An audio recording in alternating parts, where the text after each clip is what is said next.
പാവപ്പെട്ട മനുഷ്യർ ഇങ്ങനെ ആനയും കാട്ടിയും ഈ കടുവയും കടിച്ച് ചവിട്ടി കൊല്ലുമ്പോൾ 10 ലക്ഷത്തിൻ്റെ ചെക്ക് എഴുതി വച്ചിരിക്കുന്ന മന്ത്രിയുള്ള നാടാണ് നമ്മൾ.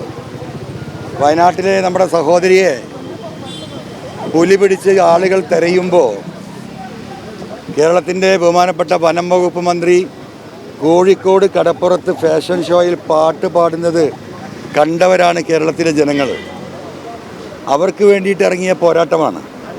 സമൂഹത്തിൻ്റെ ഏറ്റവും താഴേക്കിടയിൽ നിങ്ങൾക്കിപ്പോൾ എൻ്റെ കൂടെ ഒന്ന് വന്ന് നോമിനേഷൻ കൊടുക്കാൻ എന്നെ റെപ്രസെൻ്റ് ചെയ്ത 4 വ്യക്തികളിൽ 3 പേര്, ഒന്ന് ഈ മലയോര മേഖലയിലെ കർഷകനാണ് ജോസഫ്, പിന്നൊരു ഓട്ടോറിക്ഷ തൊഴിലാളിയാണ്, മൂന്നാമത്തെ ഒരു വഴിയോരത്ത് മത്സ്യം കച്ചവടത്തുന്ന ഒരു സഹോദരനാണ്, നാലാമത് എൻ്റെ കൂടെ ഉണ്ടായിരുന്നത് CPM-ൻ്റെ മുൻ ഏരിയ സെക്രട്ടറിയും വഴിക്കടവ് ഗ്രാമപഞ്ചായത്തിൻ്റെ കഴിഞ്ഞ വർഷത്തെ പ്രസിഡൻറ്റുമായ 4 ഈ നാട്ടിലെ സാധുക്കളാണ്. ഒരു 5 വർഷം ഗ്രാമപഞ്ചായത്ത് പ്രസിഡൻ്റായ ഒരു വ്യക്തി ഇന്ന് ലോട്ടറി വിറ്റ് ജയിക്കുക. സുഖു, നിങ്ങൾ മനസ്സിലാക്കണം. ഒരു പഞ്ചായത്ത് മെമ്പറായാൽ മോട്ടോർ സൈക്കിളും കാറുമായിട്ടാണ് പിന്നെ നമ്മൾ പലരെയും ഇവിടെ കാണുന്നത്. ഈ നിലമ്പൂർ നിയോജക മണ്ഡലത്തിൽ, ഈ മണ്ഡലത്തിൽ ഏറ്റവും വലിയ പഞ്ചായത്തായ വഴിക്കടവിലെ 5 വർഷം പ്രസിഡൻ്റായ സഖാവ് സുഖു ഇന്ന് വഴിക്കടവ് പഞ്ചായത്ത് ബസ് സ്റ്റാൻഡിൽ ലോട്ടറി വിറ്റ് ജീവിക്കുകയാണ്. ആ സഖാവാണ് എൻ്റെ കൂടെ വന്നിട്ടുള്ളത്. നിങ്ങൾ മനസ്സിലാക്കണം.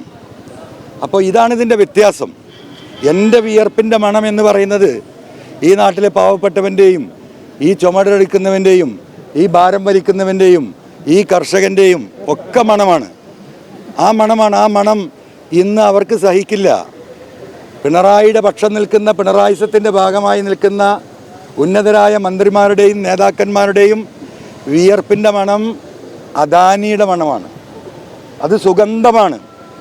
ആ സുഗന്ധം പരത്താൻ അദാനിയിൽ നിന്നും പണം വാങ്ങി ഈ പറയുന്ന മരിമോനിസവുമായി ഈ നാട്ടിലേക്ക് ഇറങ്ങിയവർ ഒരു ഭാഗത്തുണ്ട്.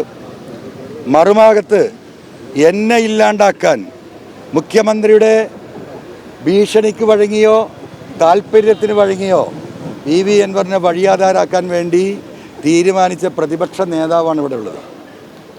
അവസാനം ഇന്നലെയാണ് പ്രതിപക്ഷ നേതാവ് വാതിലടക്കുന്നത്. പക്ഷെ പ്രതിപക്ഷ നേതാവ് വാതിലടക്കുന്നതിൻ്റെ 3 ദിവസം മുമ്പ് ബഹുമാനപ്പെട്ട മുഖ്യമന്ത്രി കേരളത്തിലെ പത്രമാധ്യമങ്ങളോട് പറയുകയുണ്ടായി, കേരളത്തിലെ ജനങ്ങളോട്. എന്താ പറഞ്ഞത്? UDF-ൽ അൻവറിനെ കറിവേപ്പിലയായി എടുത്തു കളഞ്ഞു. ആരാണ് അദ്ദേഹത്തിന് ആ വിവരം കൊടുത്തത്? ഉന്നതരായ നേതാക്കന്മാരുമായി ഞങ്ങൾ ചർച്ച നടത്തിക്കൊണ്ടിരിക്കുമ്പോൾ, ഒരു സെറ്റിൽമെൻറ്റിന് വേണ്ടി ശ്രമിച്ചുകൊണ്ടിരിക്കുമ്പോൾ എവിടുന്ന് കിട്ടി ബഹുമാനപ്പെട്ട മുഖ്യമന്ത്രിക്ക്? അതാണ് ഞാൻ ഈ പറയുന്ന ഈ വിഷയത്തിലുള്ള പൊളിറ്റിക്കൽ നെക്സസ് വിത്ത് ഓപ്പോസിഷൻ ലീഡർ VD സതീശൻ. അതാണ് ഇവിടെ ചർച്ച ചെയ്യുന്നത്.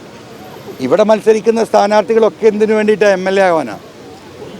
ഞാൻ MLA പണി ജനങ്ങൾക്ക് വേണ്ടി ഈ ദുർഭരണത്തിനെതിരെ ജനങ്ങളെ സംഘടിപ്പിക്കാൻ ഇറങ്ങിയവൻ, എട്ടെറിഞ്ഞു പോന്നവനാണ്. ഇവിടെ ഇന്ന് ഈ നോമിനേഷൻ കൊടുക്കേണ്ടി വരുമെന്ന് ഒരിക്കലും ഞാൻ കരുതിയതല്ല. ഞാൻ ഈ പോരാട്ടം നയിക്കാൻ സാധാരണക്കാരായ മനുഷ്യരെ ഇവിടെ ഒരുമിച്ച് കൂട്ടാൻ പരിശ്രമം നടത്തിയതാണ്. ഈ മലയോര മനുഷ്യർക്ക് ഒരു സഹായമുണ്ടാകണമെന്നുദ്ദേശിച്ച് ഈ മലയോരത്തെ ഉന്നതനായ ഒരു നേതാവിനെ സ്ഥാനാർത്ഥിയാക്കണമെന്ന് പറഞ്ഞതാണ് ഞാൻ ചെയ്ത തെറ്റ്.